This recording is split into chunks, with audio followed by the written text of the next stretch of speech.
there's some other big news with regard to Yes. Twitter, which is that you will recall some time ago, many months ago, Elon did his little Twitter poll and said, should I step down as CEO? And the yes, you should step down position won, but we hadn't gotten much movement there in terms of him moving aside. Well, we do now have a CEO who has officially been chosen. Her name is Linda Yaccarino. She's a high-level executive at NBC Universal, in charge of basically bringing in all of their advertising dollars. So she's very well-versed in the world of advertising, in the world of corporate sponsors. That's where all her relationships lie, not so much on the tech side.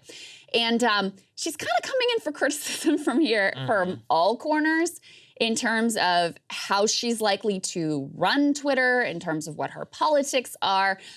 One of the things that really caught our eye is she actually interviewed Elon not that long ago, and she was pushing him on behalf of advertisers, corporations, to reinstate this influence council so that, corporate marketing heads could be in constant communication with Twitter and trying to push them and shape their decisions on things like content moderation. Elon here takes the principled, I don't think that'd be a great idea stance, but just listen to how she positions and frames her views. Take a listen to some of this. For example, you've said you probably shouldn't tweet after 3 a.m. Well, I've got myself Probably good advice for all of us. I've gotten myself into trouble a few times. I'm very aware of those. So after 3 a.m., you travel all over the world. Lord knows how you handle time zones in space. Will you commit to be a little more specific and not tweet after 3 a.m.? People in this room would like to see that. We'll make them feel more confident. I will aspire to tweet less after 3 a.m. But I mean, it is important that, if I were to say, yes, you can influence me, that would be wrong. That would be very wrong. Because that would be a diminishment of freedom of speech. But I want to be specific about influencing. It's more of an open feedback loop for the advertising experts in this room to help develop Twitter into a place where they will be excited about investing more money. It's totally cool to say that you want to have your advertising appear in certain places in Twitter and not in other places. But it is not cool to try to say what Twitter will do. And if that means losing advertising dollars, we lose it. But freedom of speech is paramount. Twitter 1.0 had a very well-populated, much-loved influence council. I think we need to change the name. Elon does not want to be influenced. So the influence council may not be coming back, but instead he just decided to get one of the advertising executives to run the whole joint. I think it's just very clear what happened here. Bought it for $44 billion. He paid probably $15, $20 billion more than it was actually worth after the downturn. Now he's stuck with it, couldn't get out of it after suing. And it had his fun.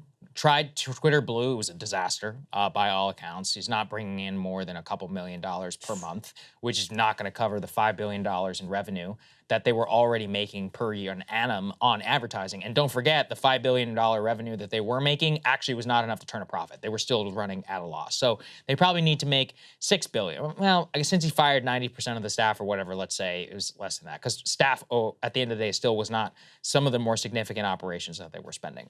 So who do you turn to? You turn to the only other revenue that you can tap. You tried direct subscription. It didn't work out.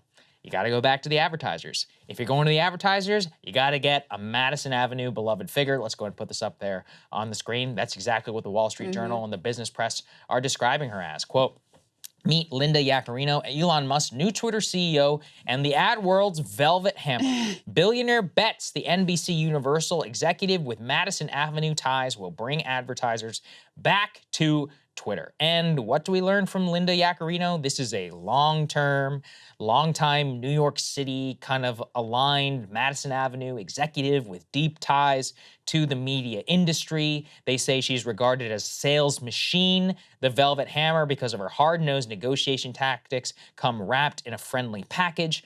Ideologically, they say that she is aligned with Musk. I don't really know what that means for somebody who literally worked at NBC, but according to them, her track record, she had a 2,000 plus advertising sales team, and they have generated more than $100 billion in ad sales over the last 12 years, which is crazy for NBC Universal. Before that, she worked at Turner Broadcasting, Warner Brothers Discovery. She steered the company through decline in television. So this is as like swampy as it gets, I think, whenever it comes to the ad business. Not saying that necessarily in a bad term, because that's kind of what you need. Yeah. If that's the way that you want to go. Now, is this the free speech executive? No. Not even a question. I mean, that's why it fits with the previous segment of like, is this a smart choice? Right. If you're just looking at the bottom line, I think it's a smart choice. Yeah, it's a great choice. Because they desperately need to bring advertisers back. She has deep relationships within the industry. She can call them up. She can schmooze them. Things are going to be different. I've got your back.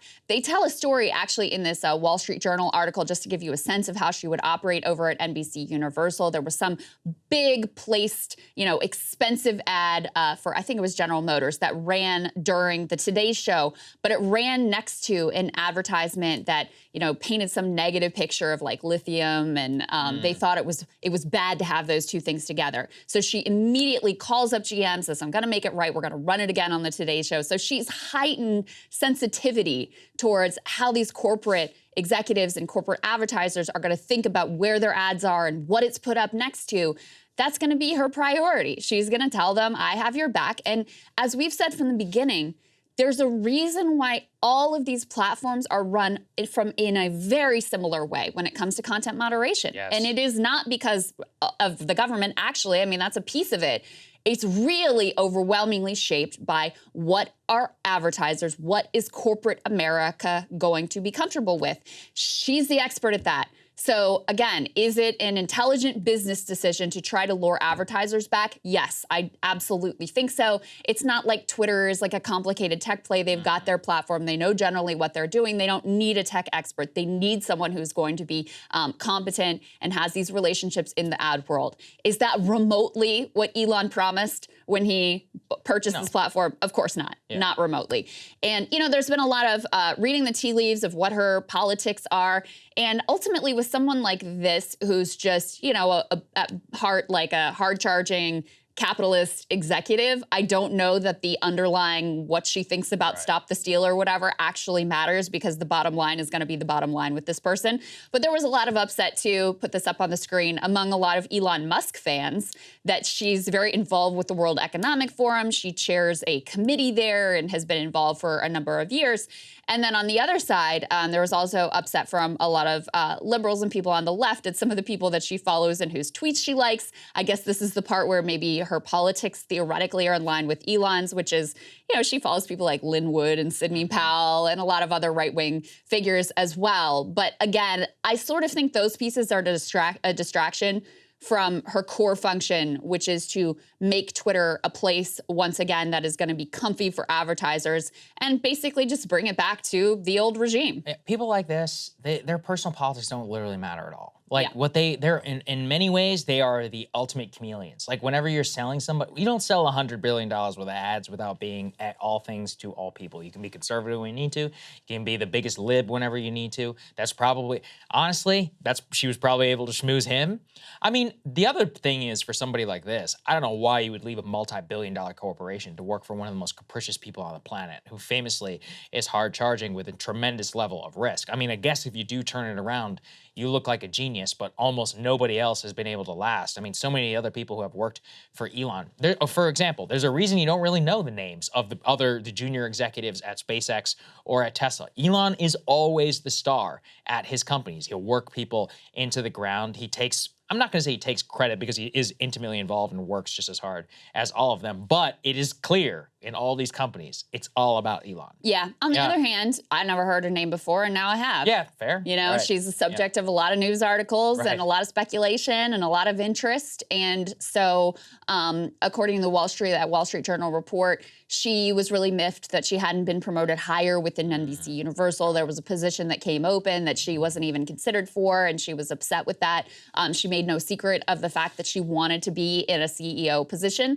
So I guess she feels like this is her shot, Right. and has a lot of confidence in her ability to be able to turn things around, a lot of confidence in the relationships that she has in the ad world to try to bring those advertisers back to the platform. And so she's going to take her shot. She will take her shot. We will see how it all works out. Hey guys, ready or not, 2024 is fully upon us now, and Saagar and I have been brainstorming ways that we can really up our game for this critical election. Yeah, we rely on our premium subs to expand our coverage, to add staff, to upgrade the studio. We just want to give you the best independent coverage of this election, which is possible. So if you can help us out, become a premium subscriber today, breakingpoints.com, or the link is down here in the description video. It really means the world to us, and if you like what we're all about, this is the best possible way to keep us 100% independent, working only for you.